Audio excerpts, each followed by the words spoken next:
Turma,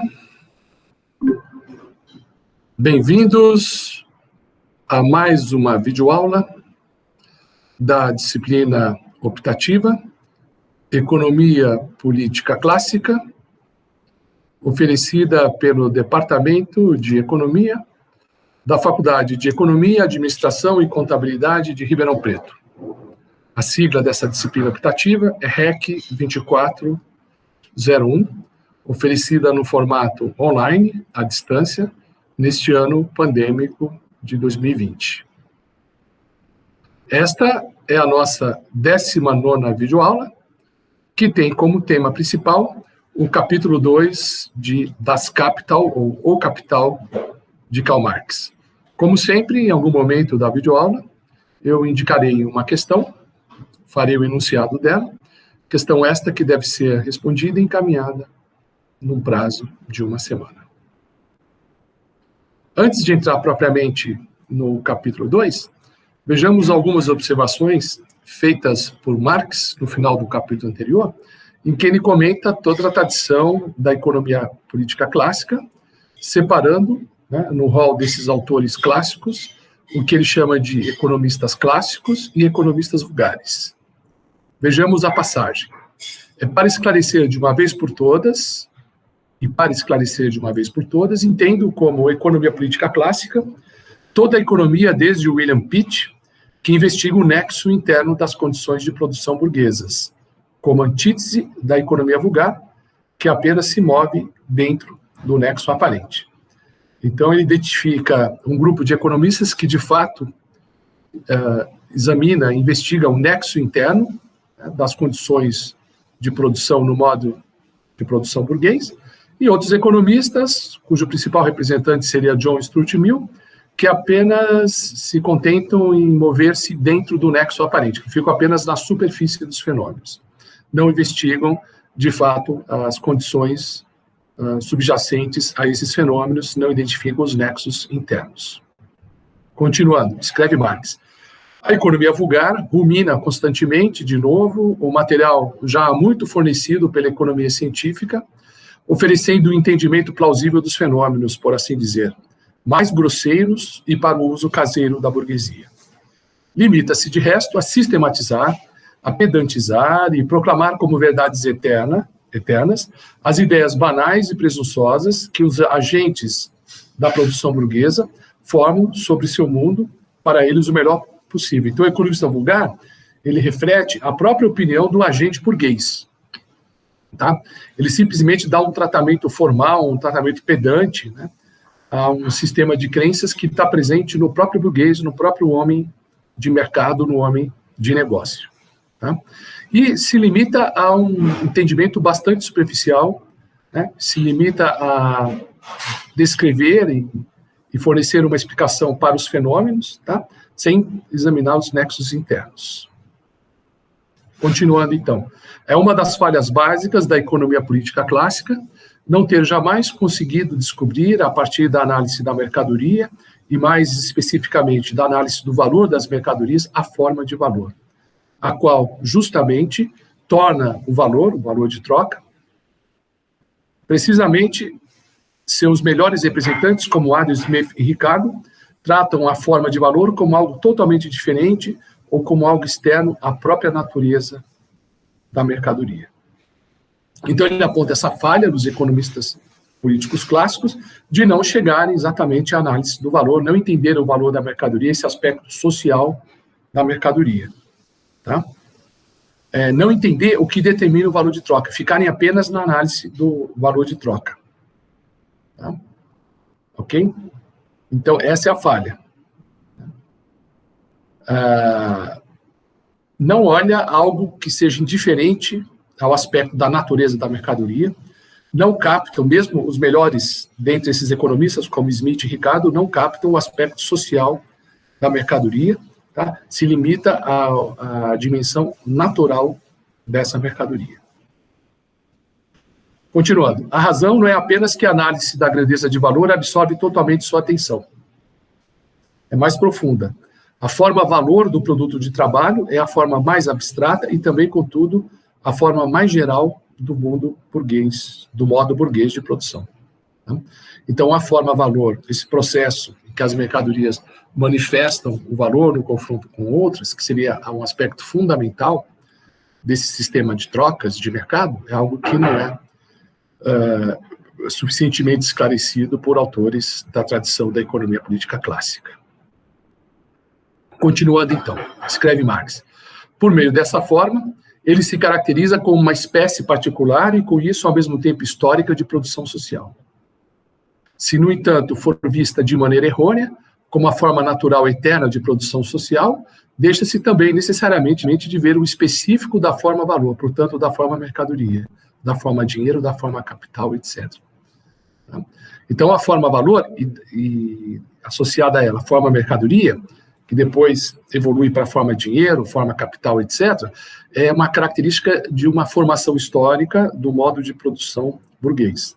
Tá? Não é uma forma natural e eterna da produção social. Tá? É uma forma que se constitui, que se forma numa dada etapa histórica.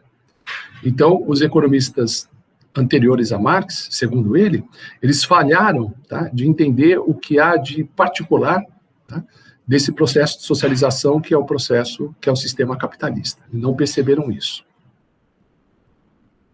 Então, Marx faz essa crítica ao final e ao cabo do capítulo 1 de O Capital, e mais adiante nós faremos, usando o Harvey, nós faremos uma síntese, tá certo? Particularmente da seção 3 desse capítulo, que é a seção mais importante.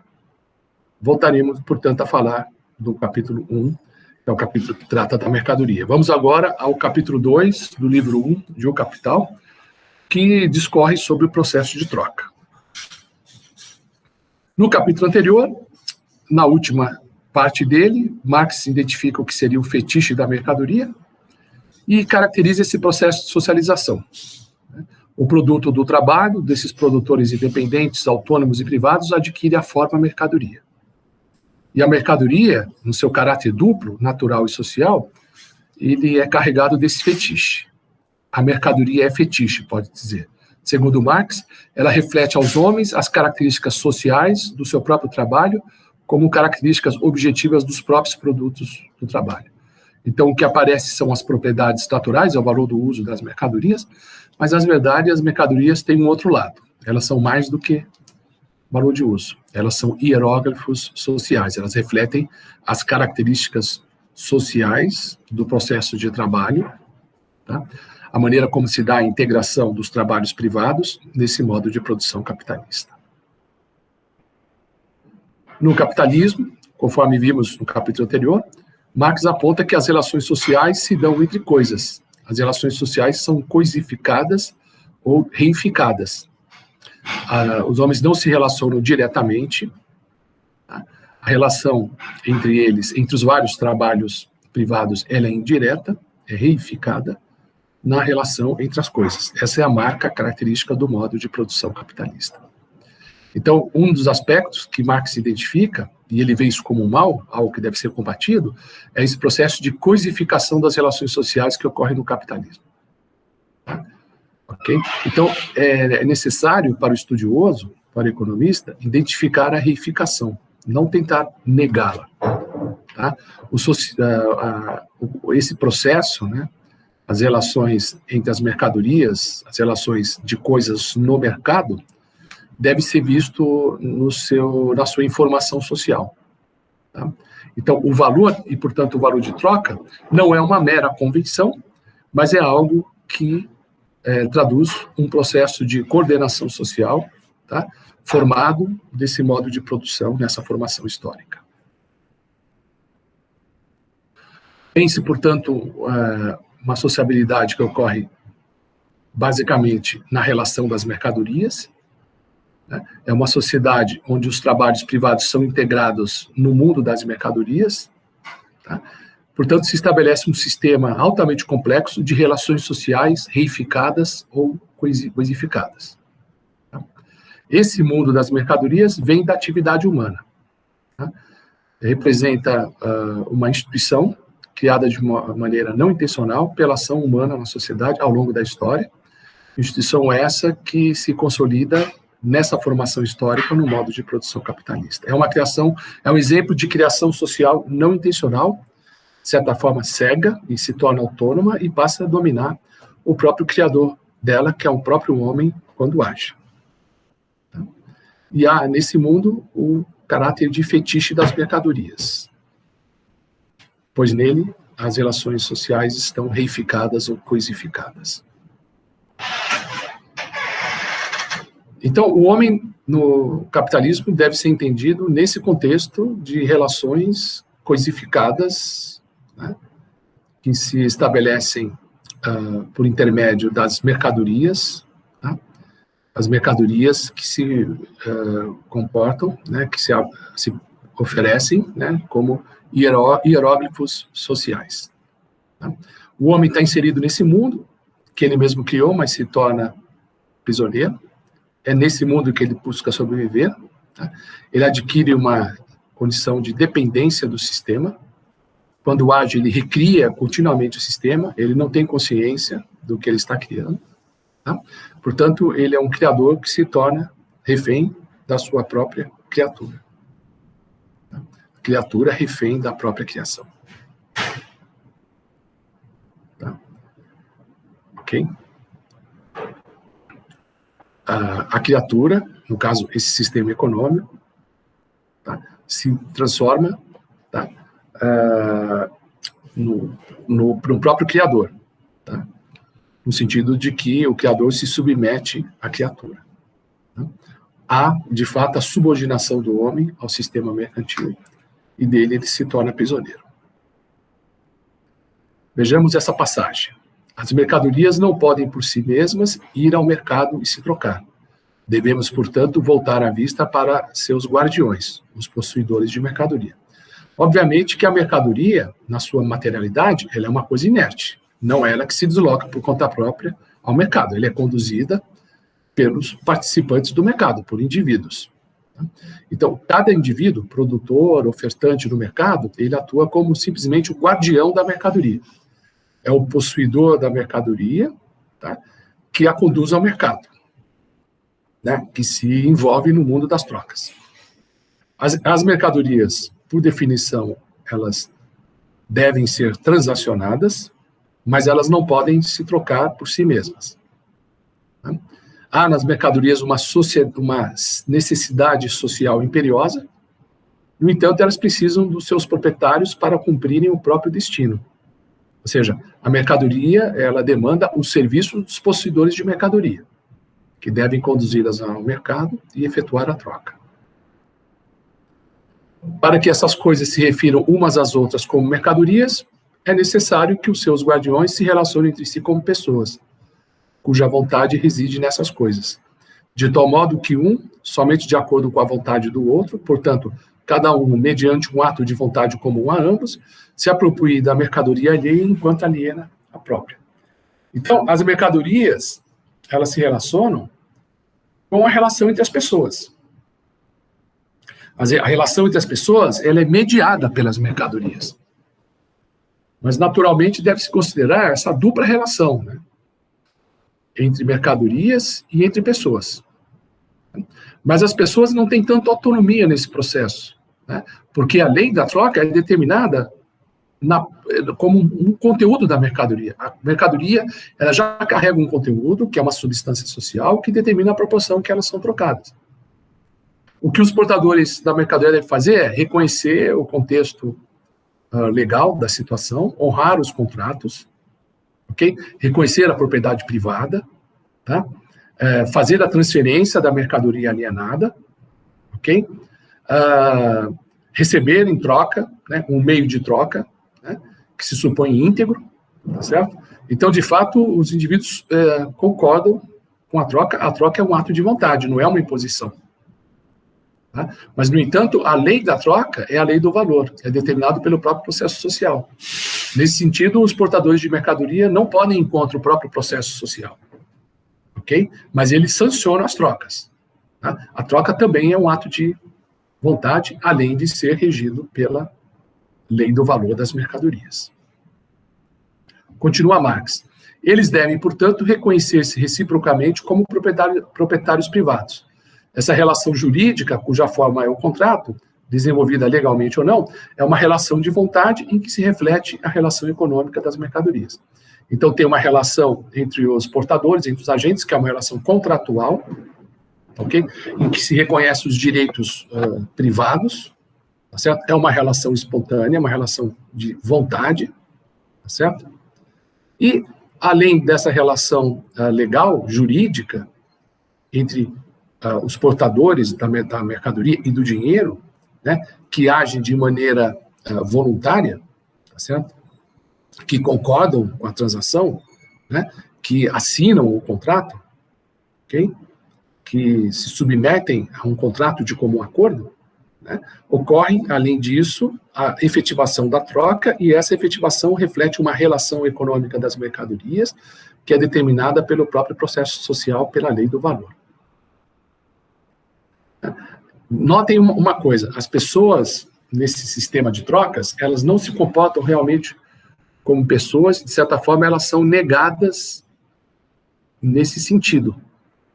Porque o papel, elas desempenham, na verdade, um papel, e o papel delas é ser portador, tá certo? De uma necessidade social. Tá? Elas seguem um imperativo sistêmico. Olha o que o Marx diz. As pessoas aqui só existem reciprocamente como representantes das mercadorias, e por isso como possuidores de mercadorias. Veremos no curso do desenvolvimento que os personagens econômicos encarnados pelas pessoas nada mais são que as personificações das relações econômicas. Então, veja, não há sujeito. Há indivíduos que são proprietários das mercadorias, que assinam contratos, tá certo? Que, na verdade, participam como personagens econômicas encarnadas ou personificações das relações econômicas. Tá? Então, o patrão burguês é uma relação personificada, o capitalista é uma personificação, o vendedor é outra personificação, o comprador também. Tá? Eles atuam apenas obedecendo a esses papéis sociais, tá? Que são definidos pela própria lógica do funcionamento desse sistema social. Tá? Nesse sentido, se diz que as pessoas são negadas, que elas não são sujeitos plenas, apenas desenvolvem papéis pré-estipulados. Tá? Elas possibilitam, com suas ações, que certas relações econômicas determinadas pela própria lógica desse sistema de produção e de mercado, a própria lógica dita essas relações econômicas.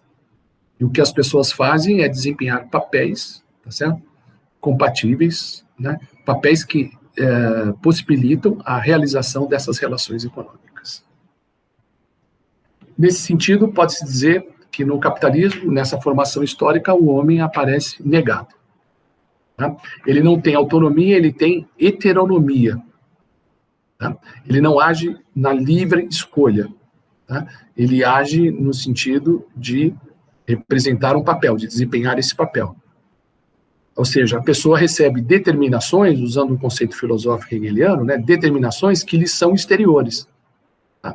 Que não parte delas mesmas, não é fruto, né, não é o sujeito que está externando algo dele, não, é o sistema que impõe a ele um padrão de comportamento, então ele recebe determinações exteriores.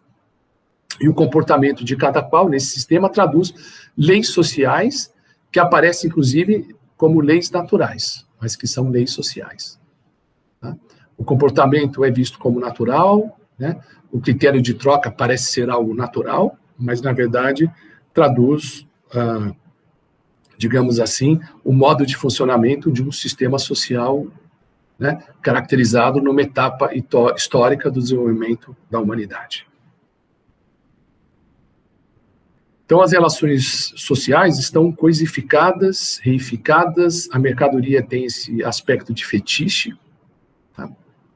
As pessoas não se relacionam de uma maneira direta, tá certo? Os caracteres sociais de cada qual, eles estão previamente determinados. Nesse sentido, eles são necessários à lógica desse sistema, e as pessoas não conseguem alterar isso. São simplesmente personagens econômicos, não são agentes plenos. né? Inclusive, os fins das ações individuais não são determinados pelos agentes. Os fins, eles estão postos, eles são impostos pelo próprio sistema. Tá? Então, os aspectos subjetivos, as paixões, os desejos e instintos, eles são secundários. Não se nega que eles estejam presentes. Mas essas paixões, etc., devem ser domadas, digamos assim, tá? Para que prevaleça o fim social, o fim determinado pelo próprio sistema.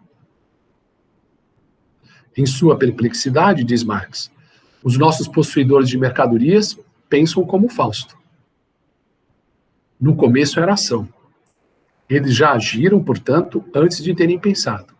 As leis da natureza das mercadorias atuam através do instinto natural de seus possuidores. Então, ele está dizendo o seguinte, olha, por que eles pensam como Fausto? Porque o Fausto achava que ele tinha autonomia, que ele poderia enganar o próprio demônio, né, o Fausto de Goethe, né, que fez um pacto com o demônio, não é isso? E depois se deu mal por conta disso. Né? Então, os possuidores de mercadorias, eles pensam que têm liberdade, eles pensam que eles podem enganar o demônio, no caso é o próprio capitalismo. Tá? E note que eles agem, tá, antes de terem pensado, diz o Marx. Quer dizer, a ação não é uma ação refletida. Tá? O que é acionado na ação é uma espécie de um instinto natural, né, dos possuidores, dos permutadores de mercadorias, tá certo? Que são acionados de tal maneira a fazer prevalecer as leis desse sistema, as leis da natureza das mercadorias. Tá? Então, essas leis se impõem, tá? Utilizando um instinto natural, tá, dos portadores de mercadoria, e eles não têm como sair dessa armadilha. Tá? As paixões, elas são domadas, os fins do sistema acabam se impondo sob qualquer pretensão individual de determinar o fim das escolhas. Tá? E o fim, qual será o fim? A acumulação do capital. Tá? Então, todos agem nesse sentido, né, de agilizar o processo de acumulação do capital.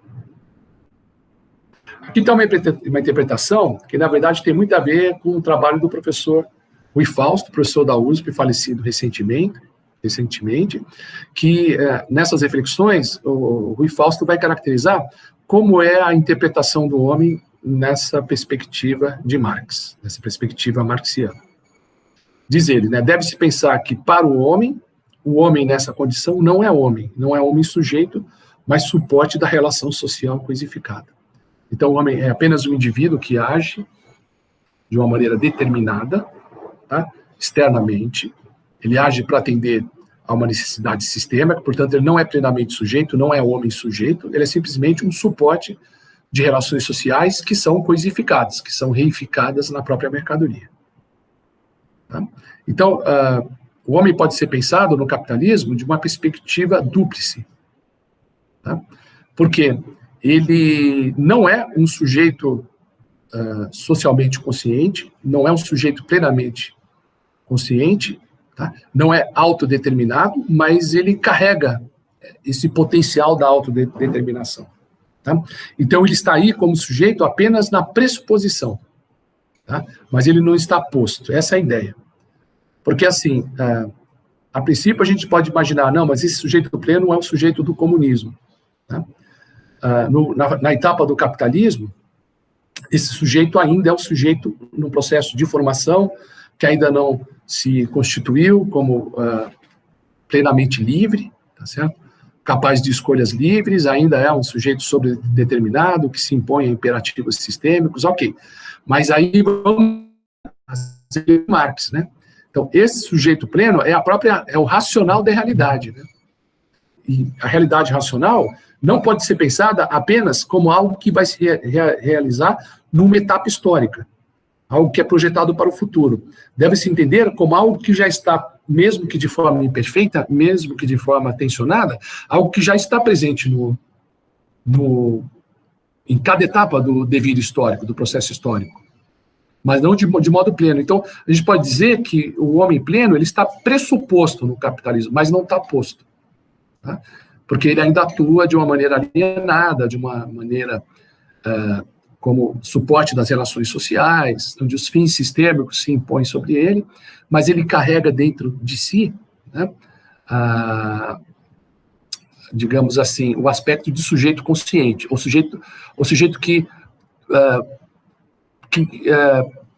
se aproxima, tá certo, da sua constituição, tá? Okay? É como um racional que procura se libertar, que procura se realizar em cada etapa histórica. Tá? Então, a gente pode dizer que o sujeito aí não está constituído, ele está pressuposto. Tá?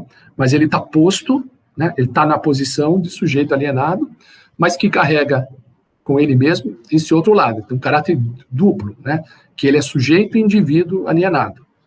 Tá? Então, na verdade, essa tensão, né, entre o sujeito que quer se constituir e uma condição alienada em que ele vive nesse modo de produção capitalista. Essa reflexão, com base nessa dicotomia entre pressuposição e imposição, é a interpretação hegeliana que Fausto oferece de Marx. Então, no sistema atual, no capitalismo, ele está posto como ser alienado, põe-se por necessidade, conformismo, inconsciência ou mesmo oportunismo. Ele está posto na esfera econômica, mas aí ainda não é o homem, é o não-homem, porque é mero suporte de relações sociais. Né? E aí ele vem a se constituir como sujeito pleno. Ele pode ser um sujeito pleno não como destino histórico. Não se deve pensar isso apenas como algo que vai acontecer em algum momento futuro. Não se trata disso. Tá? Porque o homem, no presente, já apresenta esse caráter duplo, tá? Pode se negar, né, como não-homem, como um suporte de relações sociais, ele busca a retomada da alienação, tá? A sua autodeterminação no momento presente, tá?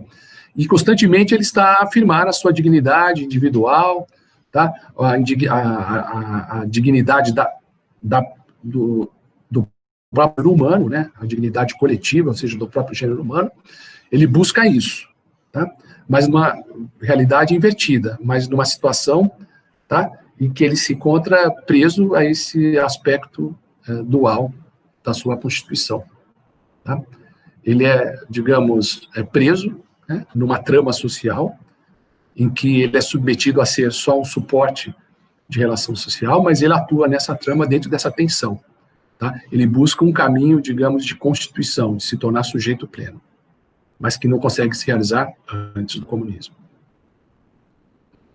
Portanto, podemos sintetizar como as principais questões enfrentadas pela obra O Capital, que começaram a ser tratadas no capítulo 1, a resposta às seguintes questões. O que é o capitalismo? Como se pode descrever esse modo de produção? Já vimos importantes pistas, né, lançadas no capítulo 1, que trata da coisificação, que trata do fetichismo. Tá? Aí está a caracterização de um sistema que o homem cria, tá? E que ele se aliena, tá? E que ele se estranha nesse próprio sistema, se torna prisioneiro. É algo que ele produz sem desejar. Então, sem desejar, ele participa de um sistema caracterizado, segundo Marx, pela exploração do homem pelo homem. Tá? Essa é a armadilha histórica, tá? Aqui, que a humanidade mais desenvolvida, digamos assim, foi conduzida. E o Marx vai caracterizar as regras, o modo de funcionamento desse sistema histórico, tá? Como uma maneira de mostrar o caráter insustentável, não desejado, tá certo? Como algo que deve ser superado. No entanto, note que o Capital, né, se preocupa fundamentalmente de descrever esse sistema. Não se trata de um livro que teoriza o comunismo, mas que oferece uma denúncia do capitalismo. É uma perspectiva, né, que aponta exatamente para uma crítica da economia política e uma crítica ao próprio capitalismo. Quer dizer, critica-se o sistema, o modo de produção e a maneira como os economistas do passado pensaram a respeito dele. Então, critica a perspectiva burguesa do pensamento econômico. Note bem, vamos colocar essa questão. Então, a denúncia da alienação, do estranhamento, como aspectos indesejáveis do sistema que aprisiona o homem. Isso é uma condição existencial do homem? O homem sempre produz esse tipo de sistema? É uma prisão inevitável? Ou simplesmente é uma característica de uma formação histórica, de uma etapa histórica, tá? Em que as relações diretas entre os homens foram substituídas por relações coisificadas, reificadas no mundo das mercadorias. O que o Marx, a mensagem dele é que isso não deve ser visto como uma condição essencial do homem. Simplesmente trata-se de um acidente histórico que deve ser refletido, deve ser pensado, tá? Cujas limitações, cujo mal deve ser localizado, tá? E por meio da Revolução Comunista se tenta oferecer uma alternativa a isso.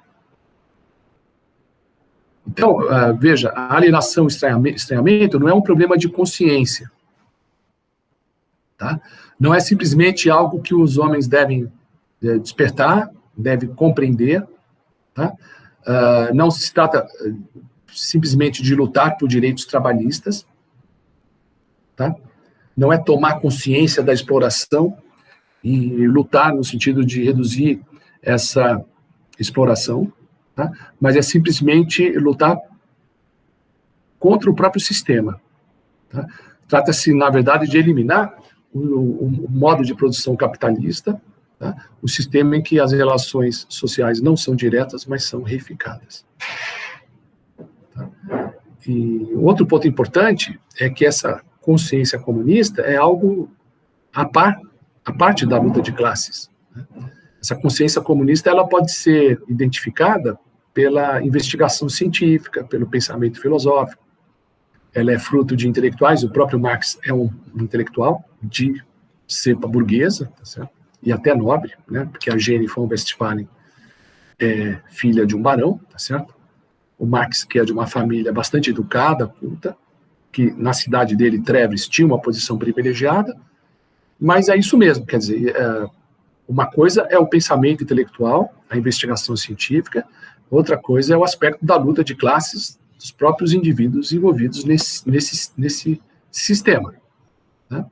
É claro que a reflexão científica filosófica, né, podem subsidiar, né, a ação, a luta dos trabalhadores. É essa a perspectiva de Marx, mas deve ser separada, né? A investigação científica que deve ser objetiva, né? E Marx tinha uma ideia de ciência, ele procurou seguir essa ideia de ciência, ele se autoimpôs um rigor científico, um cuidado de pesquisador, né? Ele se via como pesquisador sério e realmente ele oferece um material muito bem trabalhado, né? Com, digamos, qualidade acadêmica indiscutível, ok?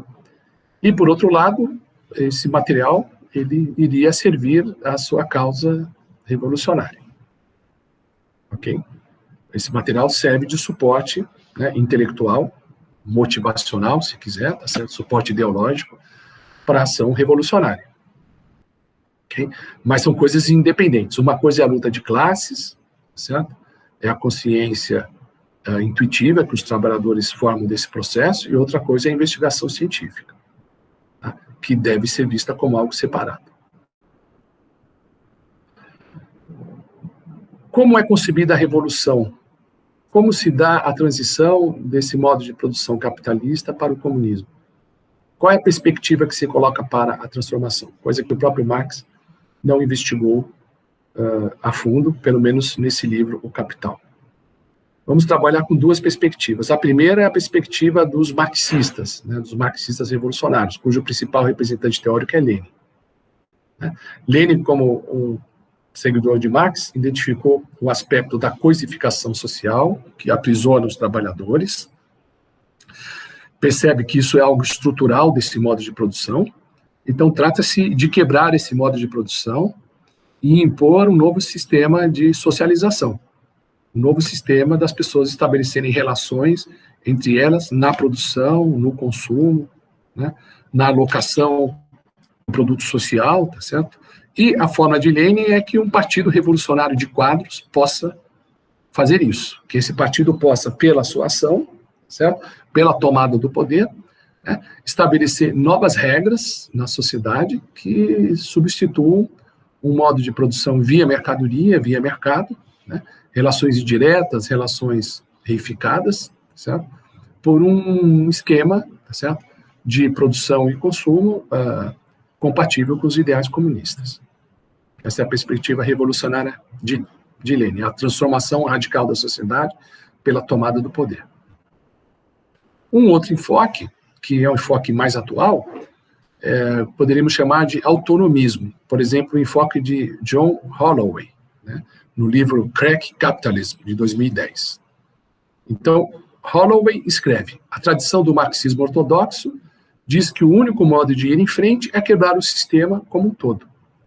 Tomar o poder de Estado, desmantelar o capitalismo e construir o socialismo, entenda-se comunismo. Mas isso não funciona, isso não funcionou. Não funcionou o chamado socialismo real. A única opção é lutar a partir do particular, enfrentando a força do todo. Então ele põe essa opção, né? Não se trata de construir um Estado totalitário e impor um novo modelo de sociedade. É cada indivíduo, né, a luta particular, tá certo?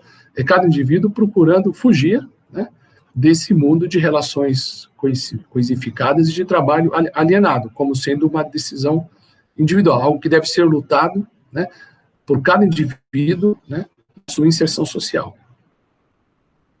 Tá? Bom, como Lenin, Holloway percebe que a fonte da alienação é estrutural, né, isso está na própria lei do valor, na própria maneira como os trabalhos se relacionam socialmente por meio das mercadorias, tá? Que esse sistema tem que ser visto como um sistema total de produção, que aprisiona os homens. Tá? A diferença é que a perspectiva do autonomismo de Holloway diz que a transformação não vem de um processo social que está revolucionário, que estabelece um Estado totalitário, né? Não vem comandada por um partido revolucionário do tipo clássico, mas vem pela tomada de consciência dos indivíduos, tá? Que, a partir de um certo momento, se recusam a participar desse mundo de relações alienadas, coisificadas. Enquanto para Lenin, cabe ao partido, né, na constituição do novo Estado, abolir os mercados, né, acabar com o sistema de concorrência capitalista, tá, acabar com o assalariamento, tá, acabar com o emprego da força de trabalho pelo capital, da exploração do trabalho pelo capital, tá, ok? Estabelecer outras regras, né, outro sistema de contratação de trabalhadores, de organização do trabalho, etc., que não seja feita pelo capital, pelos capitalistas. Para tanto, né, cabe aos revolucionários, na perspectiva de Lenin, tomar o poder do Estado, constituir um Estado proletário, tá? E aí o Estado proletário vai agir no sentido de eliminar a exploração do trabalho pelo capital. Tá? O próprio Estado se apropria das forças produtivas, tira essas forças produtivas das mãos do capitalista, tá? E tenta estabelecer algum sistema de relação direta entre os produtores, em que não haja o estranhamento, ok? E que elimine as relações reificadas, típicas do sistema produtor de mercadorias, típica do capitalismo. Então, substitua o capitalismo por um novo sistema de relações diretas, aqui no caso comandado pelo Estado proletário. Holloway enfatiza menos a tomada de poder e a imposição de um outro sistema. Tá?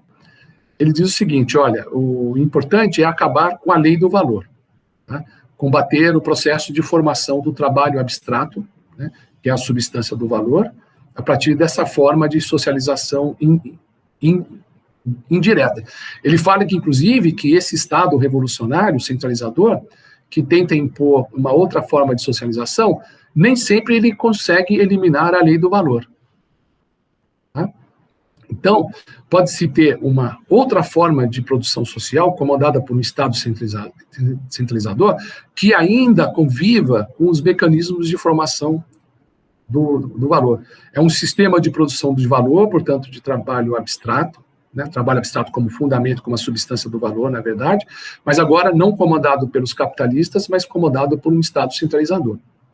Então, só a questão de se impor um Estado centralizador não é a garantia de que a lei do valor, portanto, todo o processo de exploração, de abstração inerente a essa lei, deixe de prevalecer.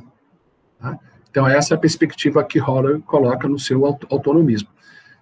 Cabe a essa nova sociedade combater a lei do valor, combater a formação do trabalho abstrato.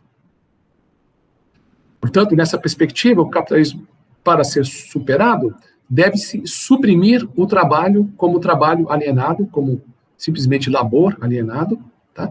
E transformar o trabalho como trabalho voluntário, autônomo, mais como fazer do que como labor. Então, não é o trabalho alienado, o labor, é o fazer criativo. Tá? Aqui está a definição que Holloway oferece do fazer. Atividade não sujeita a uma determinação externa, mas autodeterminada. Então, fazer é o trabalho do indivíduo que se autodetermina, é o trabalho do indivíduo plenamente constituído. Então, a gente pode imaginar que é um trabalho de uma vocação, tá certo? Do indivíduo que se realiza na sua vocação, naquilo que ele trabalha, é um indivíduo que trabalha como um artista, né? Como um cientista, né? Como um ente criativo, né? Desenvolvendo a sua criatividade. Esse é o trabalho autodeterminado. Então, na verdade, é buscar uma sociedade em que os homens sejam autodeterminados no mundo do trabalho, que as vocações se realizam plenamente, que o homem seja capaz de identificar o seu potencial e realize esse potencial no trabalho, num trabalho autodeterminado.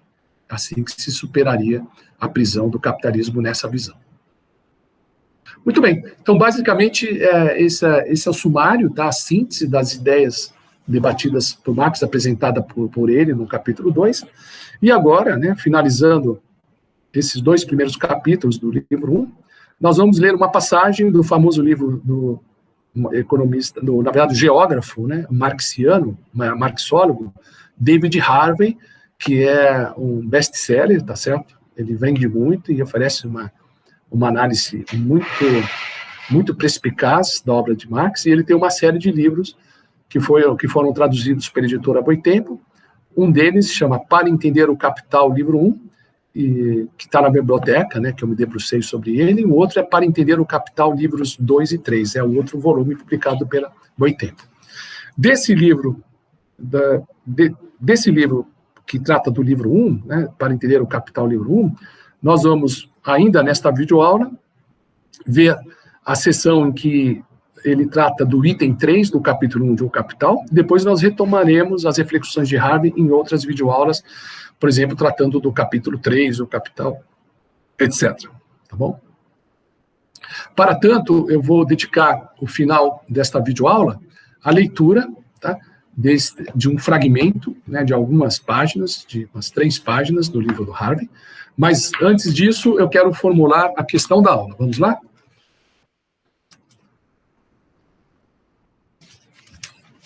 Muito bem. A questão da aula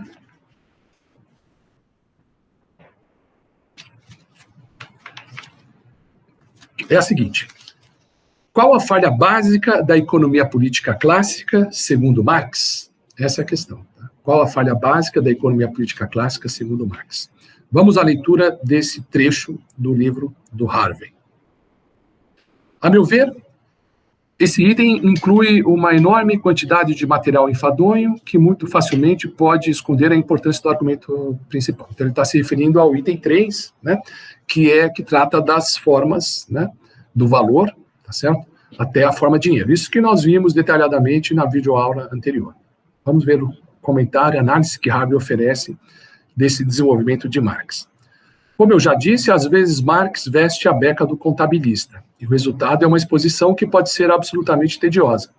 Quando isso é igual àquilo, e aquilo é igual a isso, e isso custa 3 pence, e aquilo 15, o resultado é que uma coisa equivale a, e assim por diante, com o apoio de todo tipo de ilustração numérica. O Marx faz muito isso no Capital, tá? Inclusive, às vezes, é uma matemática um pouco banal, um pouco primária, tá? Mas o Marx gosta de oferecer essa aritmética básica para o leitor, tá? Toda hora ele fala em libra, pence, tem que se habituar a saber que uma libra tem 20 pence, tá? Shilling, tá certo? Tá? Então, e faz cálculos básicos e um pouco cansativos, mas é a característica do estilo do Marx, e também um estilo de se fazer economia no século XIX. O problema de considerar os detalhes, em vez de se concentrar na visão de conjunto, que ocorre com frequência em Marx, aparece potencializado aqui, nesse item 3, o que torna aconselhável mostrar como devemos lidar com ele. Tratarei dessa seção em 2 níveis. Tomarei um argumento simples, técnico, e então comentarei seu significado mais profundo. O objetivo de Marx é explicar a origem da forma dinheiro. Diz ele, mais uma vez, com a maior modéstia do mundo. Entre aspas, um pouco irônico. Cabe aqui realizar o que jamais foi tentado pela economia burguesa, a saber, provar a gênese dessa forma dinheiro. Portanto, seguindo de perto o desenvolvimento da expressão de valor, contida na relação de valor das mercadorias, desde sua forma mais simples e opaca até a ofuscante forma dinheiro. Com isso, desaparece ao mesmo tempo o enigma do dinheiro. Ele realiza essa tarefa numa série de passos desajeitados, começando com uma simples situação de escampo. Eu tenho uma mercadoria, você tem uma mercadoria. O valor relativo da minha mercadoria será expresso em termos do valor, o trabalho incorporado da mercadoria que você possui. Assim, sua mercadoria será a medida de valor da minha mercadoria. Invertendo a relação, minha mercadoria pode ser vista como o valor equivalente da sua. Em situações simples de escambo, todo indivíduo que tem uma mercadoria possui algo com valor relativo e está à procura de seu equivalente em outra mercadoria. Assim como existem tantas mercadorias quanto pessoas de trocas, existem tantos equivalentes quanto mercadorias e trocas. O que Marx quer mostrar é que o ato de troca tem sempre um caráter duplo, os polos das formas relativa e equivalente, no qual a mercadoria equivalente figura como, entre aspas, como incorporação de trabalho humano abstrato. A oposição entre valor de uso e valor, até aqui interiorizada na mercadoria, abre aspas, é representada assim por meio de uma oposição externa, fecha aspas, entre uma mercadoria que é um valor de uso e outra que representa seu valor de troca. Num terreno complexo de trocas, como é o mercado, minha mercadoria tem inúmeros equivalentes potenciais e, inversamente, todo mundo tem valores relativos numa relação potencial com meu equivalente singular. Uma complexidade cada vez maior entre as relações de troca produz uma forma desdobrada de valor que se converte numa forma universal de valor. Esta se cristaliza, por fim, no equivalente universal, uma mercadoria que desempenha o papel exclusivo de mercadoria-dinheiro. A mercadoria-dinheiro surge de um sistema de trocas e não o precede, de modo que a proliferação e a generalização das relações de troca, sob a condição necessária, são a condição necessária, crucial, para a cristalização da forma dinheiro. Na época de Marx, mercadorias como o ouro e a prata desempenhavam esse papel crucial, mas, em princípio, ele poderia ser desempenhado por conchas de caurim, latas de atum, ou, como às vezes ocorre em condições de guerra, cigarros, barras de chocolate, etc. Um sistema de mercado requer uma mercadoria-dinheiro de algum tipo para funcionar, mas uma mercadoria-dinheiro só pode surgir com o advento da troca mercantil. O dinheiro não foi imposto de fora, tampouco foi inventado por alguém que imaginou que seria uma boa ideia ter uma forma de dinheiro. Mesmo formas simbólicas de Marx têm de ser entendidas nesse contexto. Isso leva a uma interessante questão interpretativa que se apresenta várias vezes no Capital. A argumentação de Marx é histórica ou lógica? Penso que a evidência histórica que sustenta essa explanação sobre o surgimento da mercadoria-dinheiro seria considerada em nossos dias pouco convincente. Sistemas de mercadorias semi-monetários, ícones religiosos, emblemas simbólicos, etc., já existiam havia muito tempo e expressavam algum tipo de relação social, sem que fosse necessária qualquer relação primitiva com as trocas de mercadorias, nem mesmo quando foram gradualmente introduzidos nessas trocas. Se consultássemos os registros arqueológicos e históricos, muitos deles mostrariam provavelmente que a forma de dinheiro não surgiu da maneira que Marx propõe. Tendo a aceitar esse argumento, porém acrescento o seguinte: isso remete ao interesse de Marx em entender o modo de produção capitalista. Sob o capitalismo, a forma de dinheiro tem de estar disciplinada e alinhada com a posição lógica descrita por Marx, de modo que a forma de dinheiro reflita as necessidades de um sistema de relações de troca que se propaga cada vez mais. Contudo, o outro lado da moeda, desculpe o trocadilho, mostra que é a propagação das relações de troca de mercadorias que disciplina toda e qualquer forma simbólica precedente à forma de dinheiro necessária para facilitar as trocas mercantis. Os precursores da forma de dinheiro, que podem de fato ser encontrados nos registros arqueológicos e históricos da cunhagem de moedas, têm de se adequar a essa lógica, a ponto de serem absorvidos no capitalismo e de desempenharem a função de dinheiro. Ao mesmo tempo, deve estar claro que o mercado não poderia ter evoluído sem esse processo de disciplinamento, Mesmo que o argumento histórico seja fraco, o argumento lógico é poderoso. Assim, esse item estabelece em seu conjunto a relação necessária entre a troca de mercadorias e a mercadoria-dinheiro, além do papel de determinação mútua que cada uma delas cumpre no desenvolvimento da outra. Mas há muitos outros aspectos nesse item que merecem nossa atenção.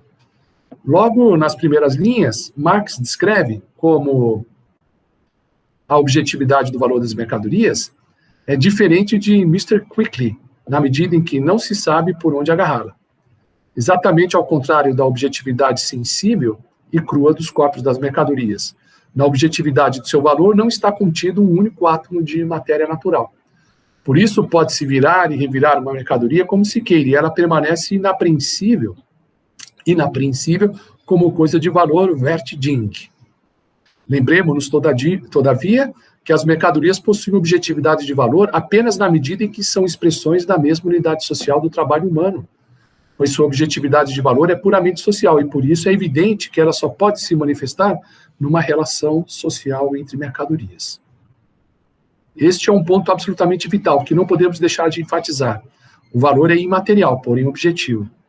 Dada a suposta adesão de Marx a um materialismo rigoroso, esse argumento é surpreendente, e devemos nos deter um pouco em seu significado. O valor é uma relação social, e não podemos ver, trocar ou sentir diretamente as relações sociais. No entanto, elas têm uma presença objetiva.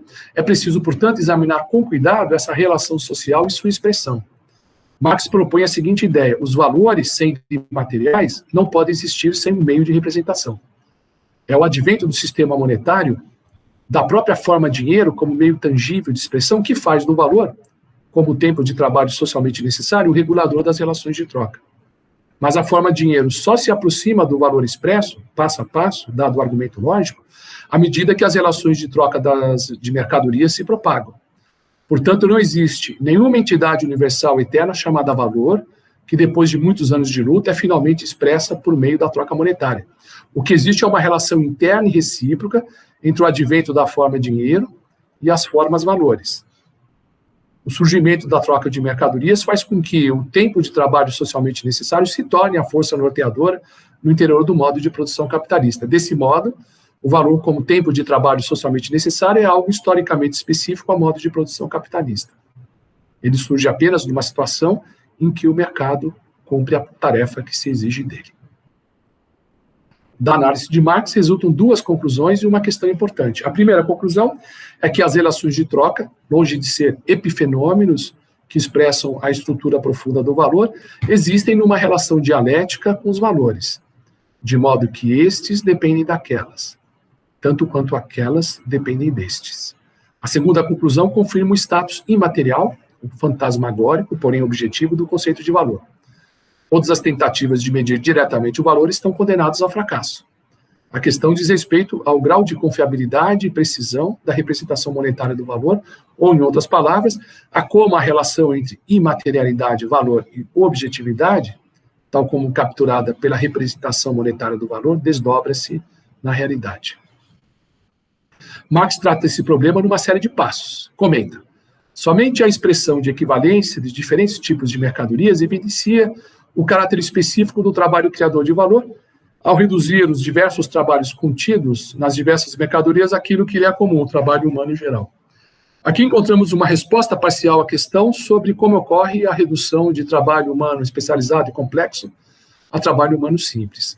Mas ele prossegue: a força humana de trabalho em estado fluido, e é impressionante a frequência com que Marx invoca o conceito de fluidez no Capital, ou trabalho humano, cria valor, mas não é ela própria valor. Ela se torna valor em estado cristalizado, em forma objetiva. Portanto, é preciso estabelecer uma distinção entre o processo de trabalho e a coisa que é produzida. Essa ideia de uma relação entre processos e coisas, juntamente com a ideia de fluidez, é importante na análise de Marx. Quanto mais as invoca, mais se distancia da dialética como lógica formal e se aproxima de uma dialética como filosofia do processo histórico. O trabalho humano é um processo tangível, mas no fim desse processo chegamos a esta coisa, uma mercadoria, que, entre aspas, coagula ou, entre aspas, cristaliza valor. Embora seja o processo efetivo o que importa, a coisa é que tem valor, a coisa é que possui qualidades objetivas. Assim, nas palavras de Marx, para expressar o valor do ninho como geleia de trabalho humano, ela tem de ser expressa como uma objetividade materialmente distinta do próprio linho e simultaneamente comum ao linho e a outras mercadorias. Fecha aspas. O problema é como é representado o valor, essa objetividade materialmente distinta do próprio linho. A resposta está na forma da mercadoria dinheiro, mas observa ele, há algumas peculiaridades nessa relação entre o valor e sua expressão na forma dinheiro. Nas palavras de Marx. A primeira peculiaridade que se sobressai na consideração da forma equivalente é que um valor de uso particular se torna a forma de manifestação de seu contrário do valor. E isso esconde em si uma relação social. Vamos ver a passagem agora. Daí o caráter enigmático da forma de equivalente, que só salta aos olhos crus do economista político quando aparece ele já pronta no dinheiro. Então, ele procura escamotear o caráter místico do ouro e da prata, substituindo-os por mercadorias menos ofuscantes, e com prazer sempre renovado, põe-se a salmodiar o catálogo inteiro da população de mercadorias que, em épocas passadas, desempenharam o papel de equivalente de mercadorias. O corpo da mercadoria, continua Marx, que serve de equivalente, vale sempre como incorporação de trabalho humano abstrato e é sempre produto de determinado trabalho útil, concreto. O que isso quer dizer? O ouro, por exemplo, é um valor de uso específico, uma mercadoria específica, produzida sob condições específicas de produção. E, no entanto, nós o utilizamos como um meio de expressão de todo o trabalho humano em qualquer parte. Nós tomamos o valor de uso particular e o usamos como um substituto para todo o trabalho social. Isso gera questões complicadas, como veremos ao nos aprofundar na teoria do dinheiro no capítulo 2. A segunda peculiaridade é que o trabalho concreto se torna forma de manifestação de seu contrário, de trabalho humano abstrato. E a terceira peculiaridade é que, embora seja trabalho privado, como todos os outros, trabalho que produz mercadorias, ele é trabalho em forma imediatamente social. Isso significa não apenas que o equivalente universal, a mercadoria dinheiro, está sujeito a problemas qualitativos e quantitativos inerentes à produção de qualquer valor de uso, mas também que a produção e a comercialização da mercadoria dinheiro, assim como sua acumulação, eventualmente como capital, estão em mãos privadas até quando desempenham sua função social universalizante. Quando o ouro ainda era uma mercadoria dominante e servia como lastro do dinheiro global, no fim dos anos 1960, por exemplo, os dois principais produtores de ouro eram a África do Sul e a Rússia, e nenhum dos dois era particularmente simpático ao capitalismo internacional. A desmaterialização de todo o sistema financeiro no início dos anos 70, 1970, e o sistema de câmbio flutuante, livre do padrão ouro, tiveram como consequência o enfraquecimento dos produtores de ouro, embora essa não fosse a razão principal desse processo.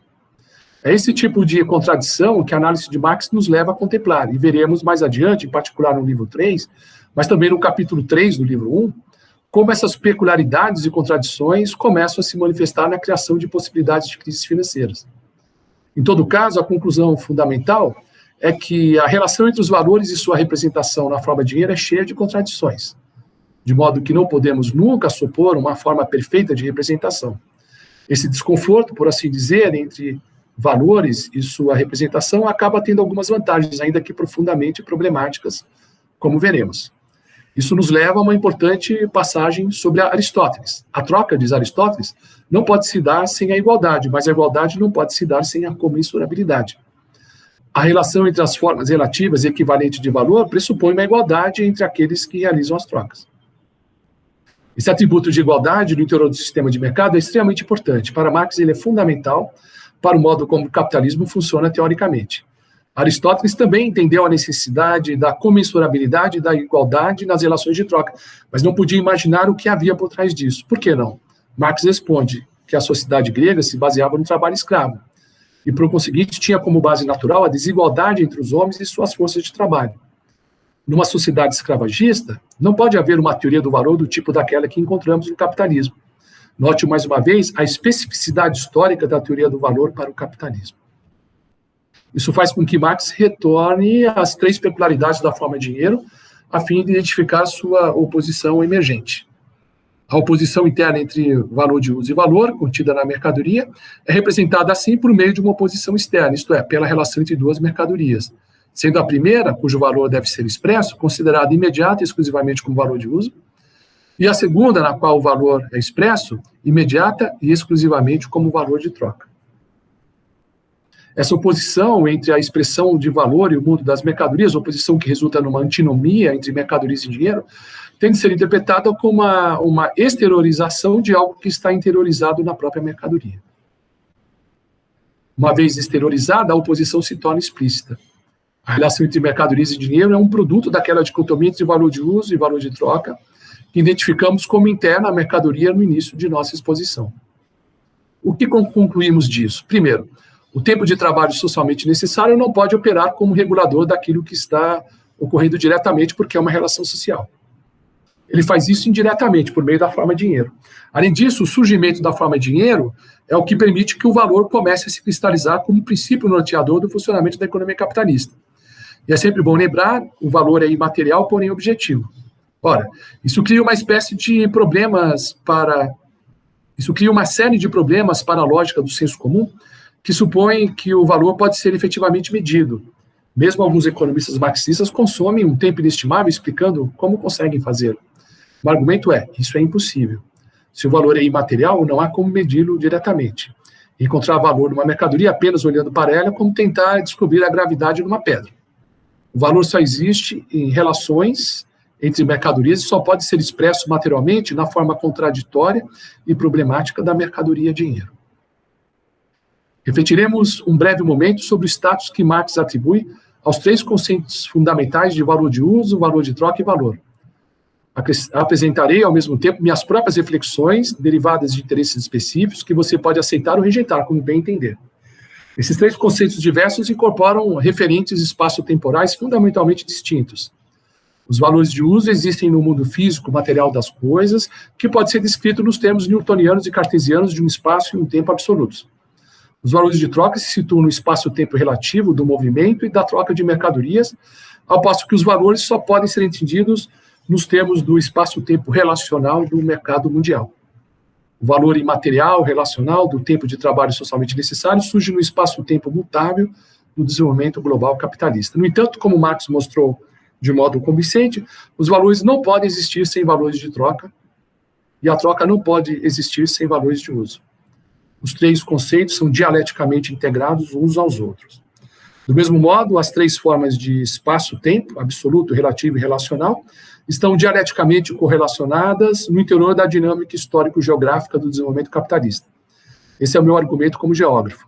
Uma das principais consequências é que o espaço-tempo do capitalismo não é constante, mas variável, como mostra a aceleração e aquilo que Marx chama de anulação do espaço pelo tempo, provocada pelas constantes revoluções no transporte e nas comunicações. Não posso deixar de introduzir isso na discussão para que você faça a sua própria avaliação. Mas se quiser se aprofundar na questão da dinâmica espaço-temporal do capitalismo, terá de procurar em outro lugar. Então, como vocês estão vendo, é uma perspectiva de um geógrafo, né, estudioso de Marx, e faz uma análise muito interessante da seção, do item 3, né, do primeiro capítulo de Marx, que nós exploramos na última videoaula. Ok? Então, esse é o recado dessa videoaula. Ficamos por aqui. Um abraço.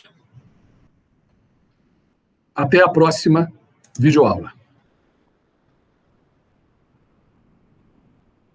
Ok? Até mais.